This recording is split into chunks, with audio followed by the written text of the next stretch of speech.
A friend of mine texted me this week, and he said that he had just built a whole mobile app with one prompt using a Manus AI, and he had the APK already. I swear, every time this happens, I get paranoid again, and I think, is this it? Is this the final boss that's actually going to take my job? But every time I dig a little deeper, and I realize something important. His app, I'm probably never going to see it in the Play Store. I've been in this world long enough now. I've seen hundreds of people go through this journey. And the reality is that building a mobile app is hard. I know, earth-shattering stuff. I know what you're thinking, but John, AI has gotten ridiculously good now. Just open up your favorite LLM and prompt it out. What's funny is that every time I hear this claim, and just visit social media if you want to see this claim over and over, is that they never actually have a published app in the App Store. Here's why. AI agents generate code. Generated code is part of an app, but an app is more than just a lump of generated code. Generated code does not magic itself into the Play Store. Here are some things an app needs to make it a worthy centerpiece for a real business. Okay, so let's say that I want to build a mobile app with AI, and my goal is to get it into the App Store. I could start by Googling how to build a mobile app with AI. Yeah, I still Google things, deal with it. The first pitfall is the slew of tools that are actually for web apps. The big players like Lovable, Base44, and Replit, they're all for the web. To get a mobile app out of these, you need to bolt on something like Capacitor or Despia. And within a week, you're probably going to have a Frankenstein monster of an app and your costs will have ballooned. So then there's the mobile first builders. You got like Emergent and Work, Dreamflow, even Vibecode app. There's actually like 4 million of these now. And by the way, the reason why the space is so crowded is because these tools are all just wrappers around what I'm going to show you in a minute. There's literally no moat.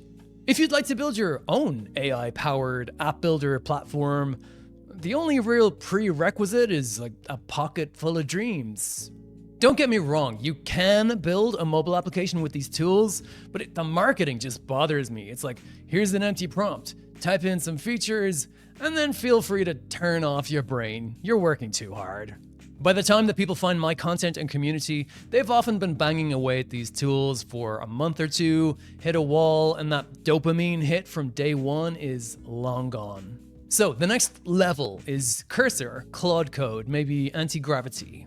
Complain about any AI app builder platform on social media, and you'll eventually get a response that goes like, just use Cursor, bro. They're not wrong. I do build my apps with these tools. The problem is that saying something like just use Cursor is a recipe for disaster if you don't have a roadmap. With a roadmap, it can all start to make sense. Without a roadmap, you're kind of just prompting into the abyss. I'll give you an example. How many apps have you ever used that didn't have the option to sign in with Google? I mean, probably not that many, right? And how many AI app builder platform demos have you ever seen include that feature in the demo? Yeah, I've never seen that either. Because here's what sign in with Google actually requires. First, you need to get your auth and your database set up. Then you need to sign up with Google Cloud Platform. Then you need to get your OAuth client IDs in place, download the configuration files, set that up with your chosen auth system, and then the AI can generate the code for you. Oh, and then the code has to be compiled natively as well. It's not exactly sexy, is it? Doesn't really fit snugly into Base44's marketing campaigns.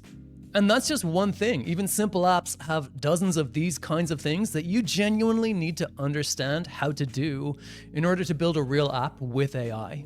And the result of skipping all of that and just prompting and praying is a toy app. That's genuinely a term now. So here's the reframe. Stop thinking about your app as a list of features. Think about it as infrastructure first and features second. When it comes to features, AI is genuinely incredible at those. Describe a screen, a flow, an interaction, and Claude Code or Cursor will build that so much faster than any developer you could ever hire.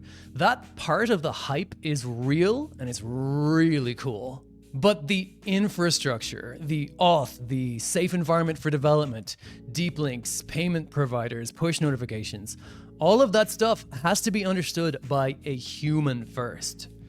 You. You can't prompt your way into it, you have to design it intentionally. But you don't need to be a software engineer to do this. You just need to know that these things exist. You need a roadmap. But that's not to say that AI can't build your mobile app for you. It absolutely can. But what I wanted to give you in this video was something that the AI app builder platform marketing doesn't. An honest picture of what it really takes to build an app with AI. Because once you have that picture, everything changes. Claude Code makes sense, Cursor makes sense. The roadmap is there and AI fills it in. At this point, you have different options, different roadmaps that can lead you to the same goal, different tech stacks. I teach a particular one in my private community. If you want to learn more about what that involves, this would be the video to watch next. Thanks so much for watching, and I'll see you in the next one.